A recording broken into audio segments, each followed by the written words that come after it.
Oke, puji Tuhan saudara. Mari kita akan melihat bagian firman Tuhan pada pagi hari ini untuk kita bahas. Saya berikan judul New Day, New Hope. Hari baru, harapan baru. Hari musim baru, maka selalu juga ada harapan yang baru yang dapat kita temukan di dalam Kristus ya. Puji Tuhan saudara bisa lihat semuanya di website saya. Mari kita lihat dalam Esra pasal 1 ayat 1 sampai 11 saudara ya. Esra pasal 1 ayat 1 sampai ayat yang ke-11. Kita akan baca ini bergantian. Saya ayat 1, saudara ayat 2. Boleh lihat di Alkitab masing-masing saudara ya. Esra pasal 1 ayat 1 sampai 11. Yang sudah dapat boleh bersama katakan amin. Oh belum. Gak apa-apa, saya tunggu ya saudara ya. Oke, yang sudah boleh bilang amin. Oke, sudah dapat semuanya, saya tunggu. Sudah siap? Saya pengen kita baca semuanya supaya kita mengerti isi ceritanya ya. Oke, Esra 1 ayat 1 sampai 11. Ayat 1 saudara gantian ayat 2 dan selanjutnya. Esra pasal 1 ayat 1, Kores mengizinkan orang-orang buangan pulang ke negerinya. Ayat pertama, pada tahun pertama zaman Kores, Raja negeri Persia, Tuhan menggerakkan hati Kores, Raja Persia itu untuk menggenapkan firman yang diucapkan oleh Yeremia, sehingga disiarkan di seluruh kerajaan Kores secara lisan dan tulisan pengumuman ini. Silakan. Beginilah perintah Kores Raja Persia, segala kerajaan di bumi telah dikaruniakan kepadaku oleh Tuhan Allah semesta langit. Ia menugaskan aku untuk mendirikan rumah baginya di Yerusalem yang terletak di Yehuda. Siapa di antara kamu termasuk umatnya, Allahnya menyertainya. Biarlah ia berangkat pulang ke Yerusalem yang terletak di Yehuda dan mendirikan rumah Tuhan, Allah Israel, yakni Allah yang diam di Yerusalem. Selanjutnya.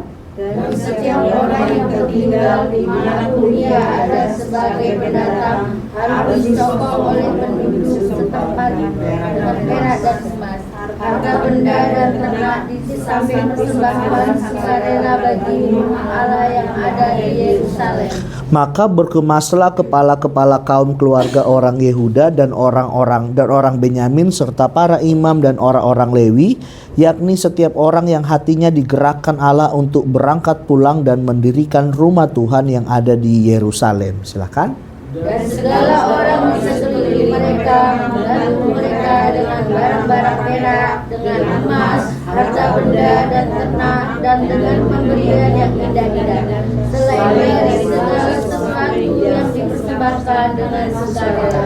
Pula Raja Kores menyuruh mengeluarkan perlengkapan rumah Tuhan yang telah diangkut Nebukadnezar dari Yerusalem dan yang ditaruhnya di dalam kuil ayahnya, Allahnya. Silakan. Kores Raja Persia itu menyuruh mengeluarkan semuanya itu di bawah pengawasan Mitradat, bendahara raja yang menghitung seluruhnya bagi sesaja pembesar di Yehuda. Inilah daftarnya: 30 bokor emas, 1000 bokor perak, 29 pisau, 30 piala emas, sudah 410 piala perak, 1000 buah barang-barang lain. Barang-barang emas dan perak itu seluruhnya berjumlah 5.400. Semuanya itu dibawa oleh Sesbazar sewaktu orang-orang buangan itu dibawa pulang dari negeri Babel ke Yerusalem. Jadi saudara, dari ayat yang kita baca pada pagi hari ini kita melihat bahwa 70 tahun masa pembuangan orang Yehuda telah selesai. Begitu saudara ya. Itu sebabnya kemudian Tuhan berfirman melalui pada zaman itu Tuhan pakai Kores, seorang raja, dikatakan seorang raja negeri Persia, untuk kemudian memfasilitasi, mengizinkan orang Yehuda kembali ke tanah air mereka, ke Yerusalem saudara ya. Nah jadi kita lihat 70 tahun selesai. Nah sekarang orang Yehuda kemudian mengalami suatu hari yang baru, mengalami musim yang baru dalam kehidupan mereka. 70 tahun kemudian masa mereka dididik Tuhan di tanah pembuangan kini telah selesai. Tuhan bawa orang Yehuda pada masa yang baru, pada musim yang baru, seperti itu saudara ya. Nah, jadi kita akan melihat beberapa hal terkait musim yang baru, hari yang baru, bahkan harapan yang baru di musim atau di hari-hari yang baru yang kita jalani di tahun 2025. Apa yang terjadi bagi orang Yehuda, kita juga dapat menarik suatu pelajaran-pelajaran rohani mengenai harapan-harapan yang kita miliki di dalam Tuhan, di dalam kita kemudian akan menjalani tahun 2025 saudara ya. Nah, mari saya mulai dengan yang pertama, harapan seperti apa yang kita miliki melalui pengalaman orang Yehuda saudara ya. Kita lihat bahwa kita punya harapan di musim yang baru, di masa yang baru, bahwa Allah tidak pernah melupakan saya dan saudara. Ada amin. Tuhan tidak pernah melupakan umatnya. Saudara lihat Esra pasal 1 ayat yang pertama dikatakan, pada tahun pertama zaman Kores, saudara ya, raja negeri Persia. Saudara perhatikan, Tuhan menggerakkan hati Kores, raja Persia itu, untuk menggenapkan firman yang diucapkan oleh Yeremia. Isinya adalah kemudian izin dan fasilitas untuk orang Yehuda dapat kembali ke Yerusalem. Tapi saudara lihat ada hal yang menarik di balik bagaimana Tuhan menggerakkan hati Raja Kores. Saudara ya. Nah, saudara perhatikan apa yang terjadi kepada Raja Kores itu juga senada dengan apa yang disampaikan oleh kemudian Raja Salomo. Dalam Amsal 21 ayat 1, baca sama-sama 1, 2, 3. Bahwa hati seorang raja bagai batang air di tangan Tuhan, untuk diarahkan kemana saja dikehendaki olehnya. Saudara lihat, Tuhan kita berkuasa menggerakkan hati. Bahkan kalau dikatakan Raja Kores ini bukanlah raja yang percaya kepada Allah Israel, tapi Tuhan pakai demikian rupa untuk kemudian apa? Tuhan pakai Raja Kores untuk kemudian andil, ada bagian di dalam menggenapkan rencana Tuhan melalui kepulangan orang-orang Yehuda ke Yerusalem. Saudara lihat, dari tindakan-tindakan Tuhan ini menggerakkan Raja Kores ini, saudara, kita dapat melihat motif atau suatu hal di balik itu semua. Apa saudara? Kita lihat poin yang kita bahas, ternyata Tuhan tidak pernah melupakan umatnya. Melalui apa yang Tuhan kerjakan melalui Raja Kores, kita dapat melihat hati Tuhan terhadap umat Yehuda. Tuhan gak pernah melupakan mereka, saudara. Wah, 70 tahun masa pembuangan, kira-kira kalau saudara diproses 70 tahun, masih bisa gak mikir, Tuhan sayang gak sama aku? Tuhan pedulikan gak aku? Wah, kita aja sebulan 2 bulan susah, kita udah langsung negatif thinking. Kita pikir, Tuhan marah sama saya, Tuhan gak peduli sama saya. Misalkan saudara berdoa dan kemudian ada kemajuan dari doa-doamu, apakah kita biasanya langsung pikir apa? Wah, Tuhan tidak sayang lagi sama saya, Tuhan lupa sama saya dan lain sebagainya. Tapi saudara, kita melihat di sini lamanya pembuangan ternyata tidak membuat Tuhan lupa kepada umatnya. Ada amin saudara? Nah, saudara lihat, ternyata untuk menyatakan kasih bagi umatnya, Allah sanggup memakai dan menggerakkan raja yang tidak mengenal Allah supaya apa? Memperhatikan umatnya. Bahkan kalau saudara mau tahu, di sini kita lihat bahwa mengenai Raja Kores, apa yang nanti dilakukan oleh Raja Kores di ayat yang kita baca, ternyata itu sudah dinubuatkan oleh Nabi Yesaya 150 tahun sebelum Kores digerakkan hatinya. Mau lihat buktinya? Saudara lihat ayat 40, Yesaya 44 ayat 28. Kita lihat dua ayat ini ya. Saudara lihat ayat 28, ini 150 tahun sebelum Esra pasal 1 ayat 1 kita baca. Saudara ya, ayat 28, akulah yang berkata tentang Kores, dia gembalaku, segala kehendakku akan digenapinya, dengan mengatakan tentang Yerusalem, baiklah ia dibangun, dan tentang bait suci, baiklah diletakkan dasarnya. Satu lagi, Yesaya 45 ayat 1, beginilah firman Tuhan, inilah firmanku kepada orang yang kuurapi. Dikatakan ya, kepada Kores yang tangan kanannya kupegang, supaya aku menundukkan bangsa-bangsa di depannya dan melucuti raja-raja, supaya aku membuka pintu-pintu di depannya dan supaya pintu-pintu gerbang tidak tinggal tertutup. Jadi saudara, kita perhatikan, jauh sebelum orang Yehuda dibawa Tuhan ke tanah pembuangan, Tuhan sudah siapkan skenario, Tuhan sudah siapkan rencana bagaimana Tuhan akan bawa mereka kembali, saudara. Nah, kita perhatikan di sini, saudara, kita lihat bahwa ternyata di dalam pengalaman pembuangan yang Yehuda alami ketika Tuhan disiplinkan mereka begitu rupa, ternyata Tuhan tidak lupa sama mereka. Tuhan tuh gak kayak manusia. Kita taruh barang, taruh, besok cari lupa, saudara. Benar gak, saudara? Cari lupa, apalagi kok jarum pentul. Sampai Maranatha gak ketemu, saudara. Gitu, saudara. Tuhan itu bukan seperti kita, yang hari ini kita ucap kemudian besok kita lupa, saudara. Tuhan sekali kemudian dia menyatakan kasihnya bagi umatnya, maka selamanya dia tidak pernah melupakan apa yang dia rencanakan, apa yang ia katakan bagi anak-anaknya, saudara. Saudara, kita lihat di sini apa? Dari hal-hal yang terjadi terhadap orang Yehuda, bagaimana Tuhan pakai Kores menyatakan rencananya. Kita dapat melihat di sini ada satu hal yang indah sekali lagi. Tuhan tidak pernah melupakan umatnya. Barangkali hari ini proses saudara begitu berat. Saudara rasa Tuhan lupa sama kita. Saudara rasa sepertinya Tuhan lupa deh taruh berkat buat pekerjaanku. Sepertinya Tuhan lupa deh taruh sesuatu untuk kesehatanku. Sepertinya Tuhan tidak bekerja untuk memperhatikan generasiku, anak-anakku, cucuku dan lain sebagainya, saudara. Sepertinya Tuhan tidak perhatikan masa depanku. Aku berdoa untuk pekerjaan, aku berdoa untuk perbaikan pekerjaan. Kok kayaknya begini-begini aja. Sepertinya Tuhan tidak kasih aku. Kok orang lain gampangnya berdoa, Tuhan langsung jawab. Kok aku udah berdoa, udah puasa dan lain sebagainya, kok Tuhan tidak jawab-jawab, saudara. Nah, mungkin itu yang kita pikirkan dalam tekanan yang kita alami, dalam kesesakan yang kita alami, saudara, dalam ketidakmajuan dari apa yang kita doakan. Mungkin tidak terjadi apa-apa. Kita pikir Tuhan lupa, tapi kenyataannya Tuhan tidak pernah lupa. Hanya karena doamu belum dijawab sekarang bukan berarti Tuhan lupa apa yang dia rencanakan buat saudara. Hanya karena suami belum berubah bukan berarti Tuhan berhenti kemudian bekerja dalam keluarga saudara. Hanya karena hubungan suami istri belum membaik bukan berarti Tuhan berhenti bekerja. Hanya karena hubungan orang tua anak tidak membaik bukan berarti Tuhan lupakan saya dan saudara. Ada amin, saudara? Ada amin. Harusnya ini menjadi keyakinan kita di dalam kita menjalani tahun 2025. Seberat apapun perjalanannya, jemaat Marturia, Tuhan tidak pernah melupakan saudara.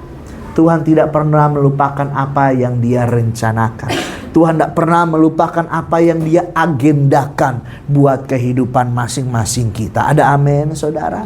Nah, mungkin saudara di dalam menjalani tahun ini kita membangun harapan-harapan kita menjalani tahun 2025, menjalani masa depan yang ada di depan kita. Barangkali mungkin kita ingat waktu-waktu sebelumnya ada musim-musim yang berat, ada tahun-tahun yang berat. Seolah-olah Tuhan tidak mengindahkan kita. Seolah-olah langit itu berubah jadi langit tembaga. Kita berdoa tuh selalu mentok.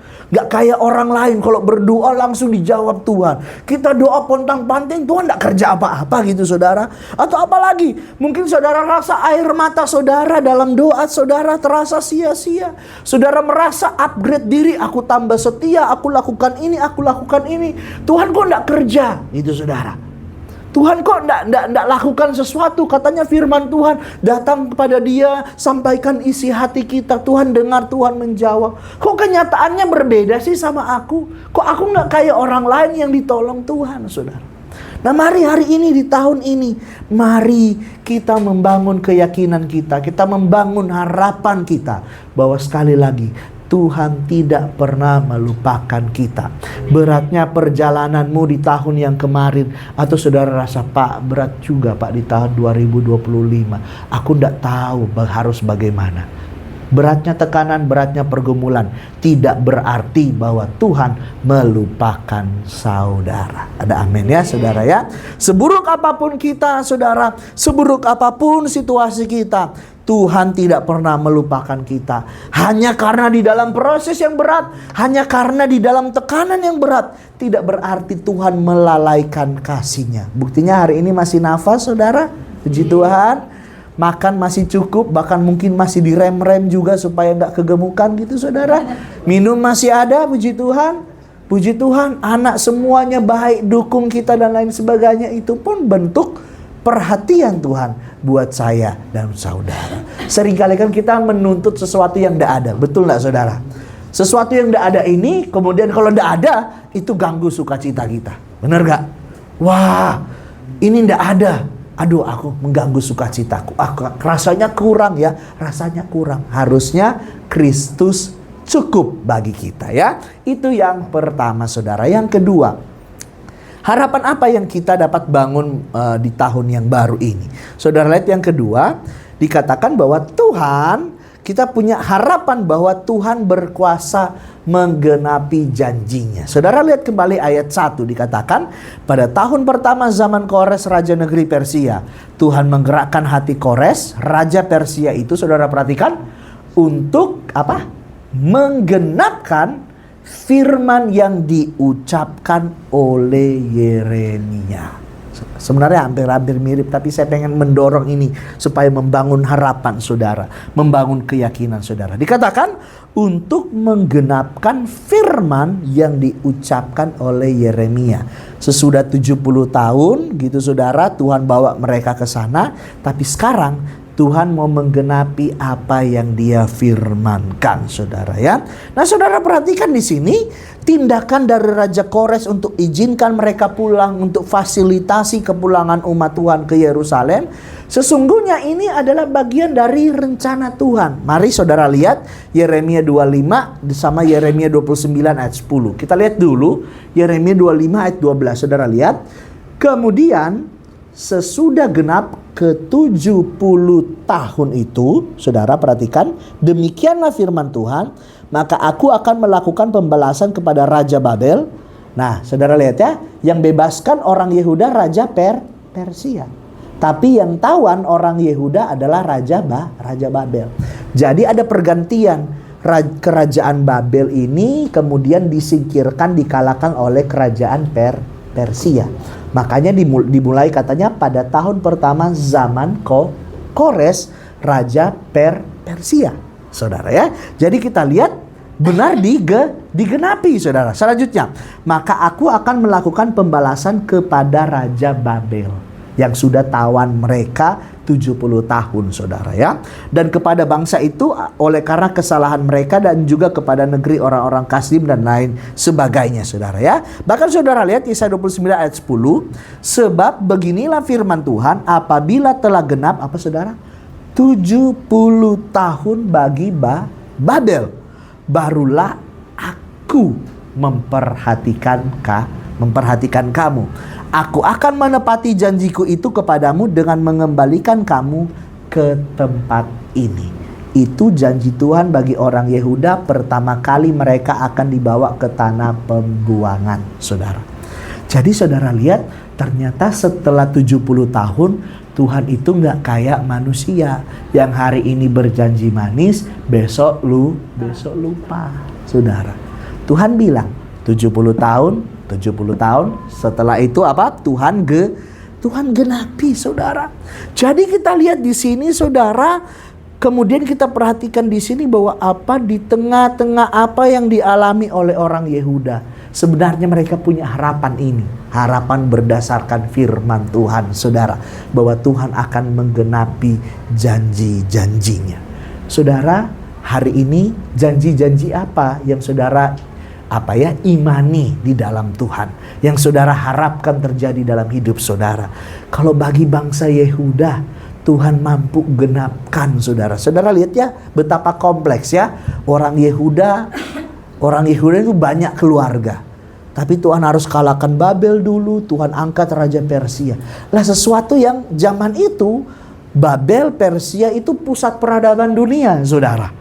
Seperti hari-hari ini negara-negara maju kita lihat. Saudara pikir kita ngurusin satu orang aja susah nggak, saudara?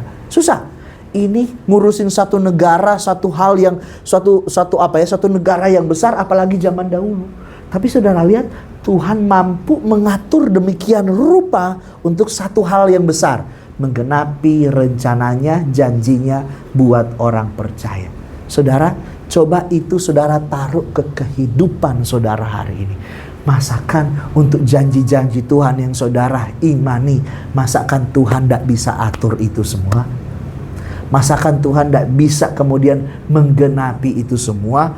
Cuman, Pak, berarti kudu tunggu 70 tahun dong. Oh enggak, saudara, itu bagi orang Yehuda. Saya enggak tahu, 1 bulan, 2 bulan. Oh boleh Pak, setahun masih boleh Pak. Pak, udah 3 tahun. Aduh gimana ya Pak? Pak, udah 5 tahun. Pak, udah 10 tahun. Udah makin banyak saudara. Nah saudara, mari kita perhatikan di sini. Allah yang kita sembah bukanlah manusia yang berjanji dan melupakan janjinya. Sekali Tuhan bilang bahwa Dia mengasihi, Dia memberkati saudara, Dia memperhatikan saudara, ada sekian waktu proses Tuhan bentuk saudara, maka percaya Tuhan bekerja menggenapi rencananya. Saudara, hal-hal apa yang kita harapkan dari janji-janji Tuhan? Mungkin hari-hari ini menyongsong di tahun 2025 ini, kita merindukan pertolongan Tuhan atas kehidupan rohani kita. Pak, aku pengen hidup rohaniku tahun ini tambah maju, saudara. Ada komitmen-komitmen rohani yang aku buat. Oke, puji Tuhan, aku pengen punya ada hati yang baru. Aku pengen ada dosa-dosa yang lama aku tanggalkan. Aku menjadi pribadi yang lebih baik tahun ini. Aku pengen punya hubungan yang lebih dalam dengan Tuhan. Atau apalagi yang saudara harapkan? Pak, pengen ada pertolongan Tuhan atas pergumulan-pergumulan hidup saya. Hal-hal jasmani saya. Silakan. Atau apalagi? Pak, lagi dalam proses yang berat Pak hari-hari ini. Pengen Tuhan tolong saya. Saudara, percayalah apa yang saudara imani dari firman Tuhan, apa yang saudara harapkan atas dasar firman Tuhan, itu tidak pernah gagal. Itu tidak pernah gagal, saudara. Hanya karena hari ini belum terjadi bukan berarti Tuhan tidak kerjakan itu buat saudara. Hanya karena kenyataan hidupmu berbeda, bertolak belakang 180 derajat dari firman Tuhan yang saudara imani, bukan berarti Tuhan berhenti bekerja menggenapkan rencananya. Ada amin saudara. Mari hari ini jangan menjadi orang Kristen seperti kebanyakan. Mereka cari tempat yang mereka hanya mau dengarkan apa yang mereka suka. Saudara, dengarkan firman Tuhan hari ini. Kalau saya menyampaikan bisa salah, tapi kalau saudara benar-benar mengimaninya dari firman Allah, saudara, maka saya percaya saudara akan selalu punya kekuatan. Sesekali lemah, itu manusiawi saudara. Tetapi kalau saudara berdiri mengharapkan hal-hal dalam hidup saudara berdasarkan firman Tuhan, maka saudara tidak akan pernah kemudian menjadi orang-orang yang kalah. Ada amin saudara. Percayalah, yakinilah, Allah akan menggenapi semua yang Ia janjikan saudara. Semua yang Ia janjikan. Pak, aku gak cukup baik untuk Tuhan bekerja buat aku. It's okay lah, itu di satu sisi. Tapi Tuhan gak pernah mau kemudian Dia gagal atas apa yang Dia rencanakan. Tuhan tidak mau bertindak bertolak belakang dari apa yang Ia bicarakan, dari apa yang Dia ungkapkan dalam firman-Nya, saudara. Kegagalan kita, kelemahan kita, kekurangan kita, bahkan dosa kita tidak dapat menghalangi kuasa Tuhan untuk menggenapkan rencana dan janjinya di hidup saya dan saudara. Ada amin saudara. Kalau saudara percayai ini saudara akan kemudian menjalani tahun 2025 tidak akan gampang hancur seperti tahun kemarin. Tahun kemarin disentuh Tuhan sedikit, diproses Tuhan sedikit, hancur berkeping-keping saudara. Ngambek nama ibadah terasa kering dan lain sebagainya. Mari saudara, tahun ini kita bangun diri kita menjadi lebih baik. Saudara ingat bahwa kenyataan hidup kita tidak akan semuanya berjalan seperti semulus yang kita mau, saudara. Tapi kalau saudara berdiri atas dasar yang tidak semu, atas dasar yang tidak akan hancur, berdiri atas firman Tuhan, harapkan melakukan apa yang ada tertulis dalam firman Tuhan, maka saudara akan jadi orang-orang yang kemudian diberkati Tuhan, akan menjadi orang-orang yang berkemenangan. Ada amin, saudara ya. Itu yang kedua. Yang ketiga, kita lihat mengenai harapan di hari yang baru. Kita pelajari yang ketiga, ternyata ada harapan Tuhan untuk saya dan saudara membangun bait-Nya. Wah ya, yang ketiga, harapan Tuhan untuk umat membangun bait-Nya. Saudara lihat Esra 1 ayat 3 dikatakan, siapa di antara kamu termasuk umat-Nya, dikatakan Allah-Nya menyertainya. Biarlah ia berangkat pulang ke Yerusalem, yakni terletak di Yehuda, dan apa? Mendirikan rumah Tuhan. Wah, saudara lihat, dan mendirikan rumah Tuhan. Nah, saudara perhatikan di sini, ternyata di balik harapan-harapan yang kemudian dapat dimiliki oleh orang Yehuda, sekarang Tuhan ngomong ke mereka bahwa apa, saudara? Ternyata Tuhan punya juga harapan secara khusus untuk mereka. Apa harapan Tuhan, saudara? Harapan Tuhan melalui Raja Kores disampaikan supaya umat Tuhan membangun bait-baitnya. Wah, apa ini Pak artinya, saudara ya? Nah, kita lihat di sini, bagi orang Israel, bagi orang Yehuda, saudara, rumah Tuhan, bait Allah itu adalah simbol kehadiran Tuhan, simbol perkenanan Tuhan. Makanya saudara ingat bahwa dalam beberapa kali dalam kisah Perjanjian Lama, ketika zaman Nabi Eli, saudara, ketika mereka diserang oleh bangsa luar dan kemudian mereka tahu bait Allah itu dicuri, wah, mereka sudah kemudian udah kelabakan, udah takut. Karena apa? Itu simbol kalau bait Allah dicuri berarti Allahnya tidak sama mereka. Mereka pasti kalah. Seperti itu, saudara. Nah, maka kemudian dikatakan dalam bagian ini bahwa Tuhan menyuruh mereka melalui Raja Kores untuk mendirikan rumah Tuhan, saudara ya. Nah, kita lihat di sini memang secara tersurat disuruh bangun bait Tuhan, rumah Tuhan secara fisik gitu, saudara ya. Maka nanti ada bait Allah Zerubabel namanya, saudara ya. Bait Allah sesudah Raja Salomo. Nah, tetapi saudara lihat di sini, kalau saudara baca di kitab Esra itu kerjaannya nanti tidak cuman ngurusin tukang bangun bait Allah dan sebagainya, saudara. Tetapi kita lihat di sini Ezra dia juga bertugas, bahkan dalam kitab Esra kita akan melihat bahwa Esra ini sendiri dia banyak bergulat dengan membangun moral atau membangun rohani dari orang-orang Yehuda pada zaman itu. Nah, Pak, apa hubungannya dengan harapan kita, harapan Tuhan untuk membangun bait-Nya, saudara ya? Nah, saudara, dalam Perjanjian Baru kita bisa melihat bahwa saya dan saudara kita semua ini adalah bait-Nya Allah. Benar enggak, saudara? Saudara lihat, saudara ya, dalam 1 Korintus 3 ayat 16, baca sama-sama. 1, 2, 3. Tidak tahukah kamu bahwa kamu adalah bait Allah dan bahwa Roh Allah diam di dalam kamu? Satu lagi, 1 Korintus 6 ayat 19. 1, 2, 3.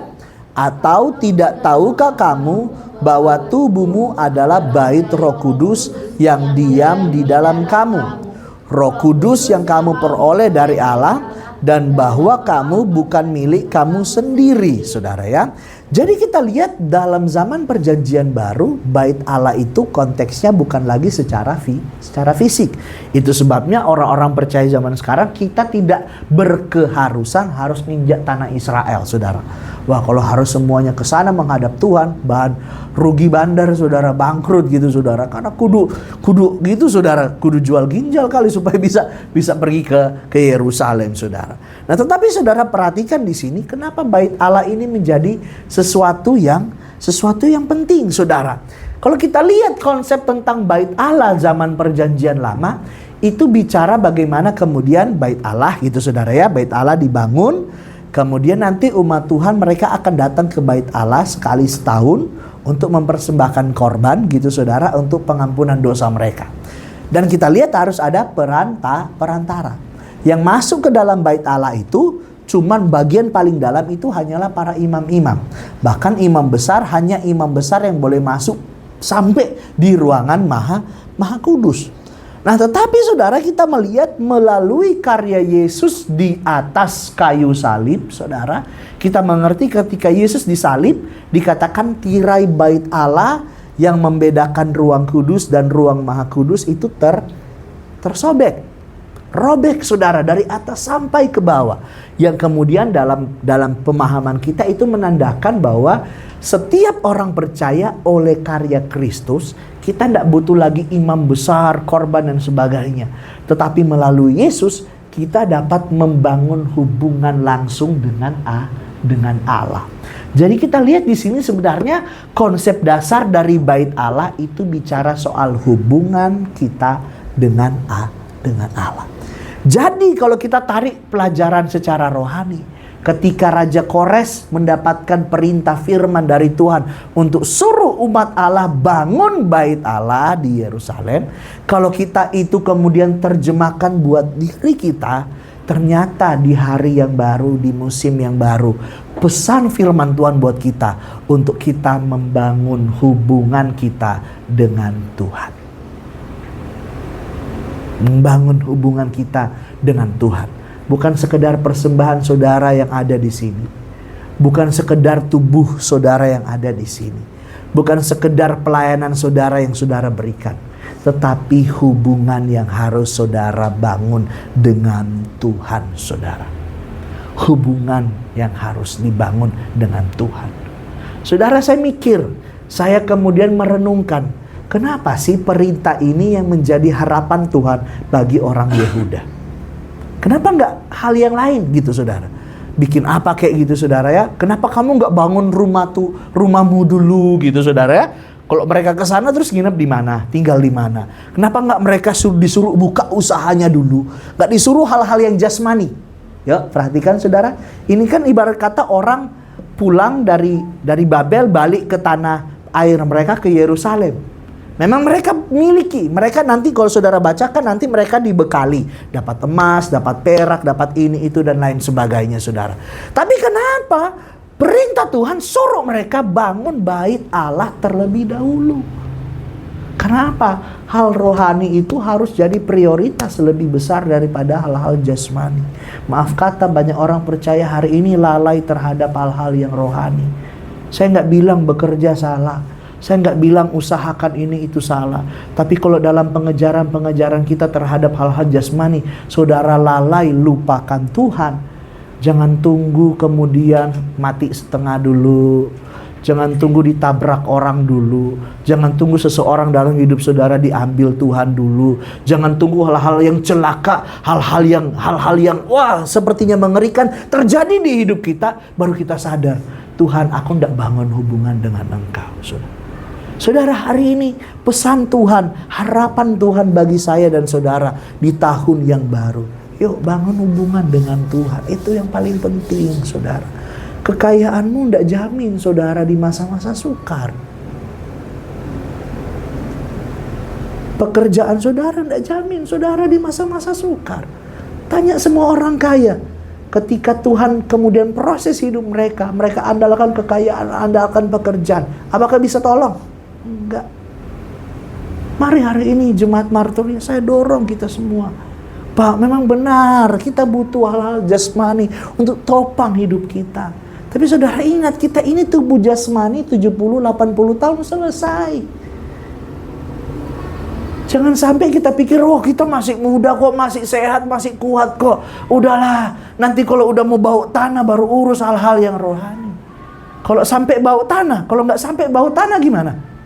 Saudara, mari hari ini saya mendorong seluruh Jemaat Marturia, kita bangun yang rohani dulu. Masakan kita 5 kali 24 jam bekerja, 6 kali 24 jam bekerja, kita bisa upayakan cari uang, tabung dan sebagainya.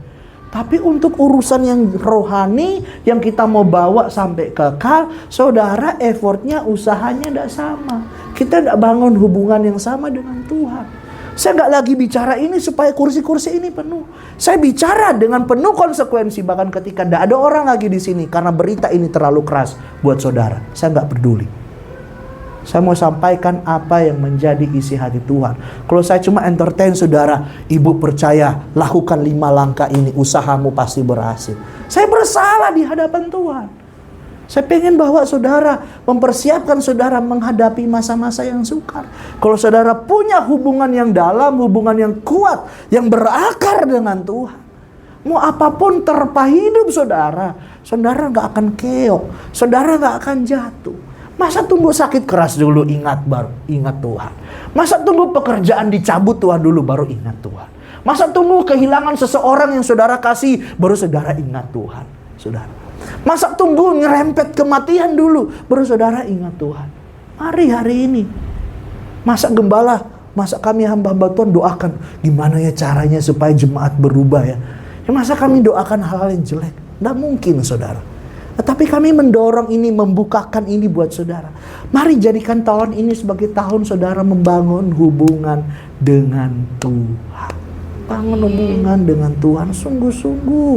Kita nggak ngerti bagaimana keadaan hidup kita gitu saudara. Saya ingat kemarin di Batu, karena saya lama di Batu, jadi saudara nggak tahu ada di Instagram atau Facebook.